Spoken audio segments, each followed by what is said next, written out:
400 crore market cap, लेकिन borrowing limit सीधे 500 करोड़ तक। आखिर अशोका मैटकास्ट इतनी तेजी से एक्सपेंशन क्यों कर रही है, और क्या ये छोटी स्टील कंपनी फ्यूचर में बड़ा टर्न अराउंड दे सकती है? चलिए आसान भाषा में समझते हैं। दोस्तों, आज के इस वीडियो में हम बात करने वाले हैं अशोका मैटकास्ट या अशोक मैटकास्ट लिमिटेड कंपनी के बारे में। इस कंपनी की शुरुआत 2009 में हुई थी और ये स्टील ट्रेडिंग और मैन्युफैक्चरिंग बिजनेस में काम करती है। ये company mainly TMT bars, MS bars, angel channels और स्ट्रक्चर स्टील प्रोडक्ट्स से जुड़ा बिजनेस करती है। अब दोस्तों, बिजनेस को आसान भाषा में समझाऊं तो कंपनी के दो बड़े वर्टिकल्स हैं। पहला दोस्तों, ये कंपनी ट्रेडिंग बिजनेस, जहां पर ये राउंड्स बार, फ्लैट बार्स जैसे स्टील प्रोडक्ट्स खरीदती और बेचती है। दूसरा इसका बिजनेस सेगमेंट है मैन्युफैक्चरिंग बिजनेस, जहां ये कंपनी सब्सिडरी कंपनी के जरिए टीएमटी बार्स और स्ट्रक्चरल स्टील प्रोडक्ट्स बनाती है। मतलब कंपनी सिर्फ ट्रेडर नहीं बल्कि मैन्युफैक्चरिंग साइड में भी मौजूद है। अब दोस्तों, कंपनी के रेवेन्यू के बारे में बात करें तो FY25 में लगभग 90% रेवेन्यू प्रोडक्ट्स की सेल्स से आया है।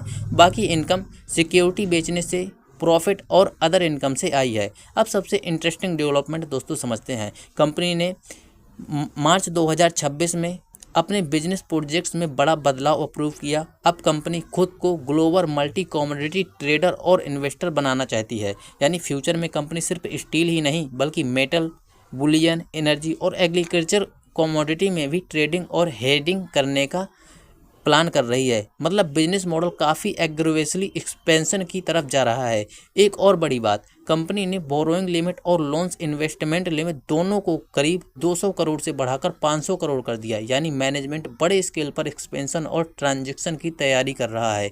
इसके अलावा रिलेटेड पार्टी ट्रांजैक्शन के लिए भी कई अप्रूवल दिए गए हैं। अब दोस्तों, इस कंपनी में रिस्क को समझना जरूरी हो जाता है। कंपनी की मार्केट कैप सिर्फ 40 करोड़ है, लेकिन प्रपोज्ड लिमिट और ट्रांजैक्शन काफ़ी बड़े दिखाई देते हैं। ऐसे माइक्रो कैप स्टॉक में कॉर्पोरेट गवर्नेंस, डेट मैनेजमेंट और एग्जीक्यूशन रिस्क को क्लोजली देखना बहुत ज़रूरी हो जाता है। इसके अलावा स्टील इंडस्ट्री खुद साइक्लिकल बिजनेस है। अगर दोस्तों स्टील प्राइस गिरे या डिमांड कम हो जाए तो मार्जिन प्रभावित हो सकते हैं। अब दोस्तों, वहीं कंपनी के पॉजिटिव साइड देखें तो अगर इंफ्रास्ट्रक्चर सेक्टर स्ट्रॉन्ग रहता है और company successfully commodity trading business expand करती है या फ्यूचर ग्रोथ अपॉर्चुनिटी बन सकती है, तो दोस्तों ऐसे स्टॉक, माइक्रो कैप स्टॉक में निवेश करने से पहले खुद की रिसर्च ज़रूर करें। और दोस्तों, या अपने फाइनेंशियल एडवाइजर से सलाह भी ज़रूर लें। उसके बाद ही ऐसी माइक्रो कैप कंपनी में निवेश करने के बारे में सोचें, क्योंकि ऐसी माइक्रो कैप कंपनीज में बहुत ज़्यादा रिस्क होता है।